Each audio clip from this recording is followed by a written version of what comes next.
नमस्कार दोस्तों, स्वागत है मेरे YouTube चैनल पर। आज मैं आपके लिए 10 ऐसे प्रश्न लाया हूं जो परीक्षा के लिए बहुत ही महत्वपूर्ण है, बहुत ही इम्पोर्टेंट है। तो दोस्तों वीडियो को लास्ट तक देखिएगा। तो शुरू करने से पहले दोस्तों, यदि आप चैनल पर नए हैं तो चैनल को सब्सक्राइब कर लीजिएगा ताकि नए नए वीडियो का नोटिफिकेशन आपको मिलती रहे। तो चलिए दोस्तों, आनंद लीजिए इस चैनल का। तो शुरू करते हैं दोस्तों। पहला प्रश्न है, पृथ्वी कितनी पुरानी है, इसका निर्धारण किस प्रकार किया जाता है?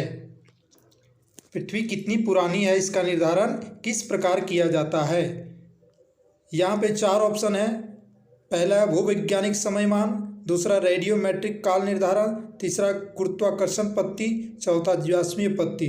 तो दोस्तों, पृथ्वी कितनी पुरानी है, इसका जो निर्धारण है रेडियोमेट्रिक पद्धति से किया जाता है, मेट्रिक काल निर्धारण।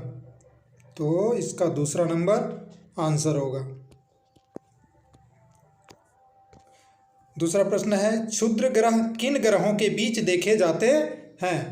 क्षुद्र ग्रह किन 2 ग्रहों के बीच देखे जाते हैं? ऑप्शन नंबर यहाँ 4 ऑप्शन है, जिसमें पहला नंबर है मंगल बृहस्पति, दूसरा है बुध और शुक्र, तीसरा है पृथ्वी और शुक्र, चौथा है बृहस्पति और शनि।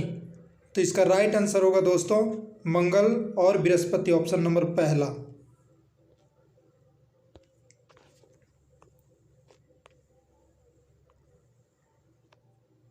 तीसरा प्रश्न है, निम्नलिखित में से किसे लाल ग्रह कहा जाता है?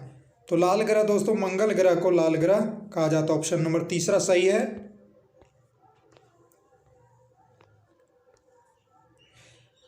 अगला प्रश्न है, निम्नलिखित में से किसे ब्लू प्लेनेट कहा जाता है?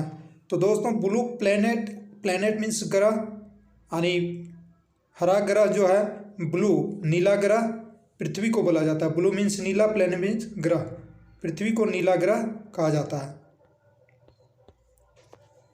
अगला प्रश्न है, सूर्य का पृष्ठीय तापमान आंका गया है, कितना आंका गया है?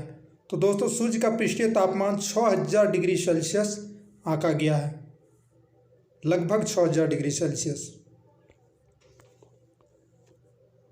अगला प्रश्न है, सौर प्रणाली की खोज किसने की है? तो इसमें 4 ऑप्शन है। पहला है गैलीलियो, दूसरा है जेलबर्ट, तीसरा है कोपर्निकस, चौथा है केपलर। तो दोस्तों सौर प्रणाली की खोज कोपर्निकस ने किए थे। अगला प्रश्न है, सूर्य की बाह्यतम परत को क्या कहते हैं? इसमें 4 ऑप्शन है। पहला है वर्णमंडल, दूसरा है प्रकाश मंडल, तीसरा है क्रीट, चौथा स्थल मंडल। तो सूर्य की बाह्यतम परत को क्रीट बोला जाता है, ऑप्शन नंबर तीसरा सही है। अगला प्रश्न है, सूर्य की ऊर्जा का स्रोत किस प्रक्रिया में निहित है? सूर्य से हमें ऊर्जा जो प्राप्त होता है, आखिर कौन सी ऐसी प्रक्रिया होती है सूर्य में जिसके कारण हमें ऊर्जा प्राप्त होता है? तो दोस्तों पहला है फोटो इलेक्ट्रिक उत्सर्जन, दूसरा है नाभिकीय विखंडन, तीसरा है नाभिकीय संलयन, चौथा है तापयानी उत्सर्जन। तो दोस्तों इसका तीसरा आंसर नाभिकीय संलयन राइट आंसर। अगला प्रश्न है, कौन सा ग्रह हरे प्रकाश को उत्सर्जित करता है?